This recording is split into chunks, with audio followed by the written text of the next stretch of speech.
if it's not witchcraft, what else could it be? Yeah. You know what I mean? Do the person that is saying that it's witchcraft? Do they have? Hi, Emma Talk Show. I'm back again with another video.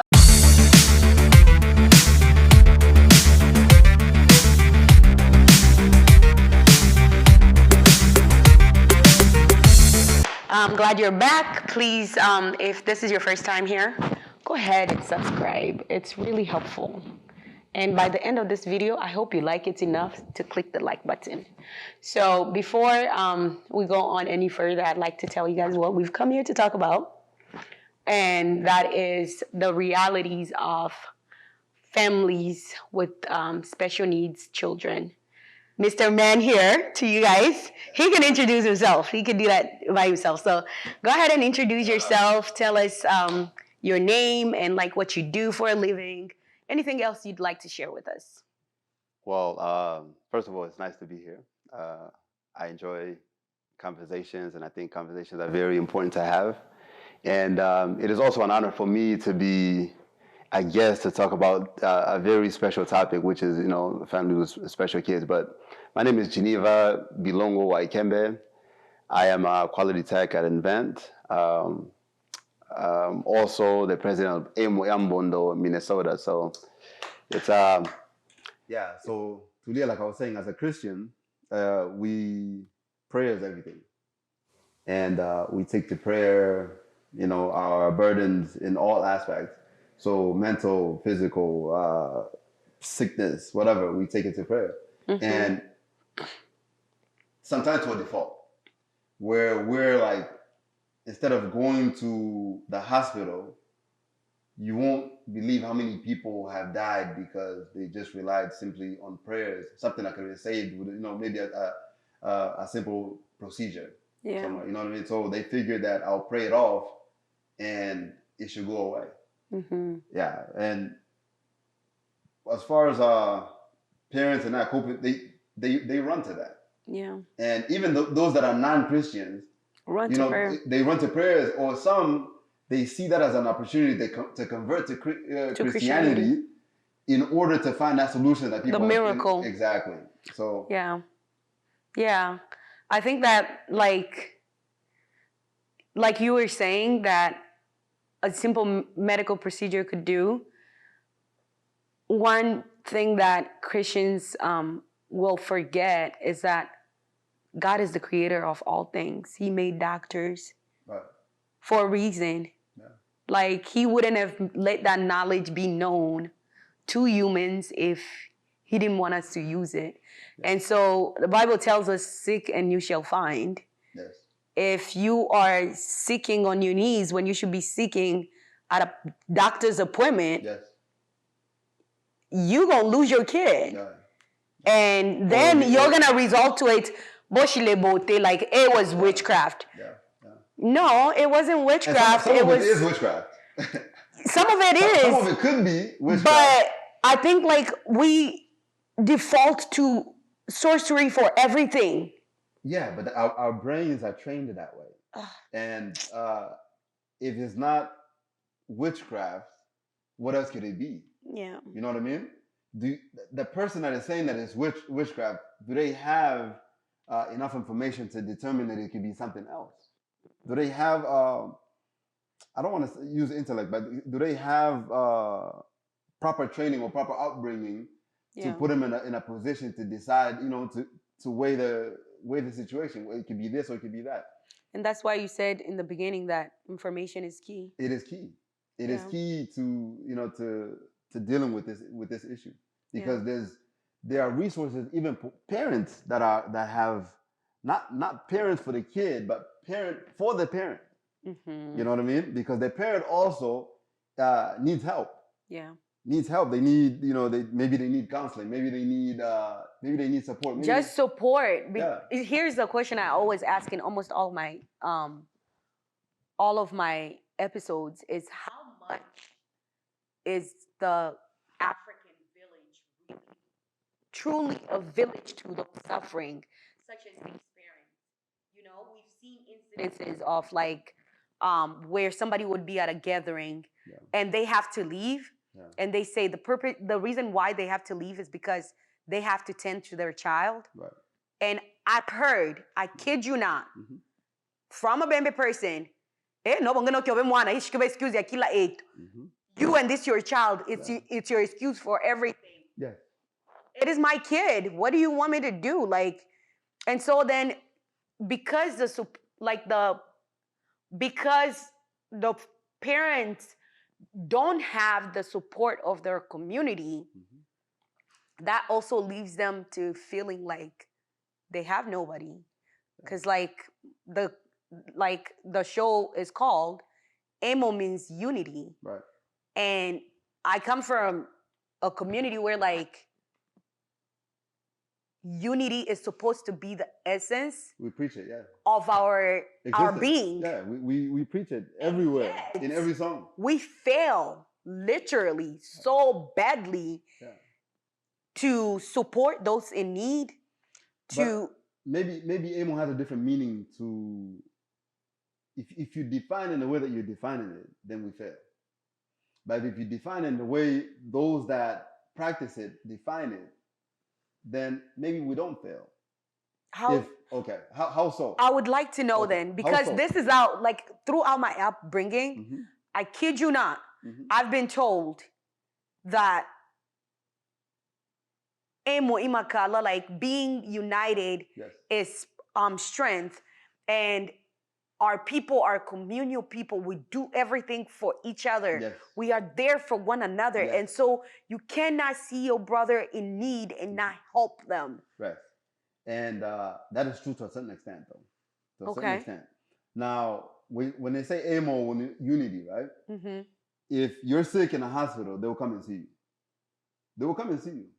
The Bible, they will come and see you. Mm-hmm. If you lose a person in your life, they will come and be there for you. Okay? A burial. How many times have you gone to a burial of a person that you never met? You're meeting them right there in a casket. I've not, but people do it all the time. All the time. Yeah. So, but that's what when they say one, unity, maybe that's their definition. Mm. So in that aspect, they're not failing. Yeah. You know what I mean? But in the new reality that we face in the developed world, right? Mm-hmm. That's not enough. Yeah. It's not enough, especially for a parent that has a special needs child. It is not enough. Mm-hmm. And you don't go there to see because they have a special needs child, right? Because the parent themselves don't want that attention. They don't. Because now it's a pity party, you know what I mean? Yeah. So, now they're coming to see me because I have a special needs child. Yeah. Now, this child is something to go see now. So I guess there's a delicate balance on what they can and what they cannot do and what you are willing to accept from that same community or what you're not willing to, because as they'll come and lend support, they'll leave with stories, with the gossip. They'll leave with all those. So, you know what I mean? Yeah. Yeah. So they might bring gossip and they'll leave with it. That's really stressful for me. Yeah. Thinking about that. But I don't know if you've considered this, but I've heard some parents say, well, in my case, I was raised in a refugee camp. Mm-hmm. And so the services that my brother received was in a refugee camp capacity. Yeah. However, I know that growing up, we knew that there were support services. Mm-hmm. But to us, those support services were more imaginary than they were actually real. Yeah. So there was lots of talk of the support that we can get from the UN or the other charities, charity organizations that we didn't actually get to see. Right. So have you seen that being an issue here in the United States? I guess I didn't prep well for this one. I could have asked people, but right. I'm not sure. The one thing that I can say is that nobody will be to your child what you are to your child. Mm-hmm. Okay? And anybody else or any other entity that is helping some of them have seen so many cases, right? They're drained out emotionally. They cannot be emotional to you or with you. Okay. Through that whole process. They're not gonna hold your hand. They'll just say, you know, here's the resources, do it. You know what I mean? Or use it. Or some they'll say, you know, you have to fight for some instances. You have to advocate for your child. Yeah, exactly. In some instances, the resources are scarce. You know what I mean? Yeah. They have more cases than they have resources. They have the desire to help, but maybe they can't help. Maybe they don't have the proper funding to be able to give that help that you're seeking. But even with that, with minimum effort here in the U.S., you should be able to access help if you need it. Yeah.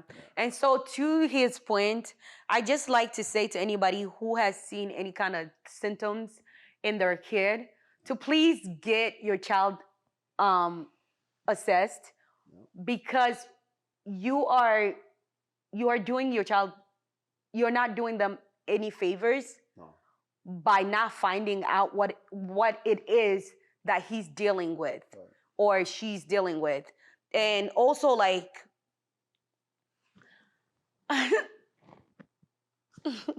I'll never stop saying this, but can our people please stop saying that disability is a result of some kind of curse and some kind of witchcraft? Genetics is real. Yes. You know, like eugenics happened. I don't know how many of you like know about eugenics. Yes. And I always say that if we think there's disabled people back home in Africa, please come and visit the West and go to some of these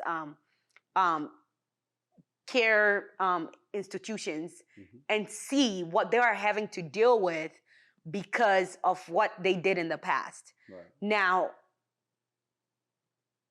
depending on the family you come from, it is more likely that genetic diseases will reappear in your family than other families. And so if you are one of those family, I always say this, there are people who will know that we have a child who's disabled in our family. They go and they get married, and they don't think to like talk to their spouse or their spouse to be about like what genetic problems I don't know, they could be coming with. But to their defense, I don't know if that's a relationship conversation, like, you know, a dating conversation. It doesn't. Yes, if you're trying to be serious with someone, right, you can address issues like that. Yeah. And most informed people, they have those conversations. But most people get in relationships, they don't care about any of those. They just want to get married. It's not going to happen to us. Oh. You know what I mean? That's not going to happen to us. I'm normal, you're normal. So let's turn a blind eye to it and it should solve itself. We will have no more kids. Yeah. You know what I mean? So as ignorant as that sounds, right? That's the thought process.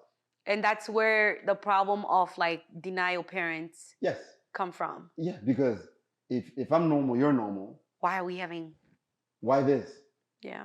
It must be my uncle from the village. It's my village people. Exactly. So you see what I'm saying? So it's my village people. It must be my village people. It must be, because how else do I explain this? Yeah. How else do I make sense of this? Science. Yeah, but you see what I'm saying? Now, science. But most people that accept science, not all, that accept science, on the other hand, they lose religion. So how many, you know, and I know you don't have the statistics, but how many do you think are ready for that transition? I guess. Okay. That should tell you the uphill battle that, you know, this issue and parents, you know, all across I can say the world really have in combating or in dealing with special needs child. Okay. So to that last point you just made, what can us as the outsiders, what can the general public do to be more supportive of these families? If you have a close relationship with a person that has this issue or potentially has this issue, you know, it is, you owe it to that person, to your friend, to have that, you know, raw conversation with them, to have that honest conversation with them, and what you think they need to be doing, you know, and basically being the advisor for them to behave the right way, or to behave in the way that they should, for the, you know, for better of themselves and better of the child. I mean, right off the top, that's what I can suggest, because if you know someone, I don't think everybody's isolated enough not to have someone in their life that can be able to detect this and, you know, have that conversation. Because coming from you, it might be more impactful than coming from an outsider. You know what I mean? Because you're a friend. You know, you guys have gone through things together, and you can have that conversation.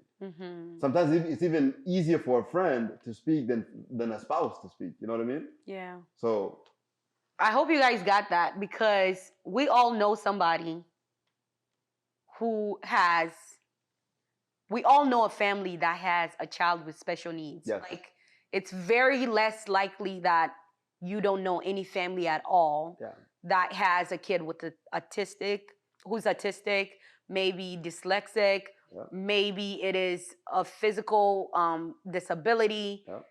We all know a family. And so, like, if you are close to any family like that, speak up. Be that resource. Yeah, speak up. Be that resource, because that initial resource of you having that conversation, you know, goes a long way. It really does. And tell your friends. Be honest with your friends. Yeah. Be honest with your friends. Like, be a friend. Be a friend. Simple as that. Like, because if you're a friend, then, you know, you're gonna be real. You're gonna be real. You're gonna have honest conversation. Yeah. You know what? Geneva. You see, that whole topic of, like, be a friend. Yeah. In the community I grew up in, people don't have actual friendships. They don't. And so because they don't have actual friendships, these conversations can't take place. Very difficult to have them. Yeah. Because if you bring it to them, hey. How dare you? How dare you? Yeah. Like, how dare you bring this to my attention? You don't know about my family. You don't know how much witchcraft is in my family for you to be able to say that. If you were dealing with the family that I have, you wouldn't be saying what you're saying. So, you know, now. Yes. Oh my gosh. Yeah. No. Yeah. I think this is great. What about, like, the schooling system? Here and back home, because, you know, we have a lot of people who came from back home that are here. Yeah. And that are having to go through the transition. Yeah. How's that transition for those people? The transition is difficult, because once you enter these, say, U.S. schooling systems, and they detect that illness or that delay in development or whatever the case may be, they will tell you right away. Right. You know what I mean? We always joke about how doctors back home, you know, they play politics when telling you your diagnosis. Yeah. And doctors here, they go straight to the point. You're done in 2 weeks. You're dying. They'll tell you flat out. So now here, the school system, they'll tell you, this is what we see in your child. This is what we think you should do, and it's on you, really. And it gets to a point where the parent no longer has the right. Do you know that? I don't know. It gets to a point where, like, the parents have the right to get their kids assessed so that they can get the services they need at school. Right. But you're giving us a harder job if you refuse to go get this assessment. Yes. Depending on how bad the situation is, they could get a social worker involved. Yes. the school will get a social worker involved because you are neglecting your responsibilities as a parent. If I'm not mistaken, all teachers are mandated reporters, right? Oh yes. Yeah, so all teachers are Which is why I said earlier that I did this and a parent called me out of my name. Yeah, being that you're a mandated reporter, then you're put in a situation where you have to be, very strict and straight with the parents and tell them what you think is going on and what you think they should do. Yeah, I think also understand that you cannot give them any medical advice, but you can state your observations. Right. And so like for any of you that's watching this episode that are like, what is it that I can do? I think out in the community, be an advocate. Do not let nobody gossip about another woman who has a kid. You don't know what that woman's going through. They're probably going through the roughest time of their life. And here you're sitting, gossiping about them, having the best time of your life. You got problems in your life that you're trying to avoid. So and misery loves company. So let's talk about this other person. No, cut the crap out and actually be a help. And be an advocate against that kind of behavior. Do not allow people to do that because that could be you. Right. Like that could be you. Nobody in Kibembe, there's a proverb that says "Endeli chala," which means that the womb is a trash. Anything can come out of it. And Baswahili wanasemaga haujafa haujaumbika, right? Basically, until you die, you're not done. Being formed into a complete human being. Yep. You know what I mean? So you can become anything, good or bad. Yeah. So you just never know. People have to be mindful of that. And like, us, the way we were raised in our household, you cannot laugh. We were not allowed to laugh at anybody's defect. Anybody. If you got caught laughing at anybody's defect, whether you know them, whether it's outside, whether it's a friend, whether it's a stranger that's walking by, you knew you were on punishment if you got caught doing that. You were 100%, you knew you were on punishment. I think that's great. So, so that it's not funny. You know what I mean? It molded you into the person that knew that like... A disability is not a joke. It's not funny. And nobody calls for it. Exactly. Nobody asks for it. And what that person is going through, it may not, it's not their choosing. So who are you? And you're coming from what position or what elevated position to put yourself to be able to laugh at that person? Why? Because you're how? How are you? You know what I mean? How are you made? Or how are you built that allows you, affords you that right to laugh at another individual? And to that, I would say that there are more people with disability in the world that have done incredible things. Yeah. I'm really bad at names, but you know the guy that was like, the mathematician. The mathematician. I forgot that. I can't think of his name. He died, right? He died a couple years back. But as intelligent as he was, the body was dead, but the mind was up. And so you sitting there laughing, you're thinking like you're better than this person. Maybe that person is way better than you. Not maybe, most likely. Yeah. Most likely that person is smarter than you. His IQ is higher than yours. And your laughing tells us that you are miserable in one aspect or another. Yeah. Anyways, this episode has been great. Baby, do you have anything else to add before I close this off? Because I feel like we've hit the points that we needed to hit. Yes. Okay? If you are a friend, be a good friend. Yeah. Be a true friend. Stop lying to yourselves and your friends that you are friends when you're not actually friends. Yeah, I mean, the only thing that I can add to that is that let's not hide behind prayers. Get the help you need. Yeah, let's not hide behind prayers. Prayers is, it's an addition to what else you're doing about whatever situation that you guys are or that you might be facing. So I mean, that's the only thing I can add, because I feel like with us, we hide behind that and we feel like, I've already prayed about it. God will do what only He can do. I will pray for you. You know what I mean? Yeah. But is that all you can do? Yeah. Maybe there's this person that I know that has similar problems. Maybe you should talk to them. Hey, funny story before we leave off of here. My little brother is deaf and mute. Mm-hmm. We've had neighbors since we're in the United States. They'll say, "Oh, does your little brother speak now? Does he hear now?" Right. And I'm like, he's born deaf and mute. Like, what miracle happened? What miracle happened? He came to the U.S. It's a miracle, right? Oh my gosh. We've also had pure ignorance. We've also had don't bash on miracles. Miracles. No. I know miracles happen. They do exist, but they're called miracles because they're rare. Yeah. That's why they call them miracles. Otherwise, it would be the norm. So, yeah. But anyways, I just had to make you guys laugh. I think you're trying to.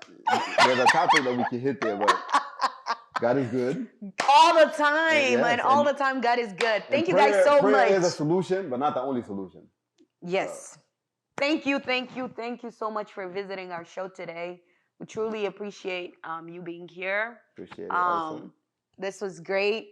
You guys, if you're watching this and you liked this episode, please come back for more.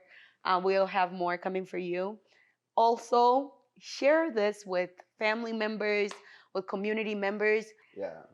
Yeah, so please come back again for another episode of Amo Talk Show, where everything is a spark for a new conversation. Yeah. All right? Thank you guys so much. See you next time. Please have more conversations.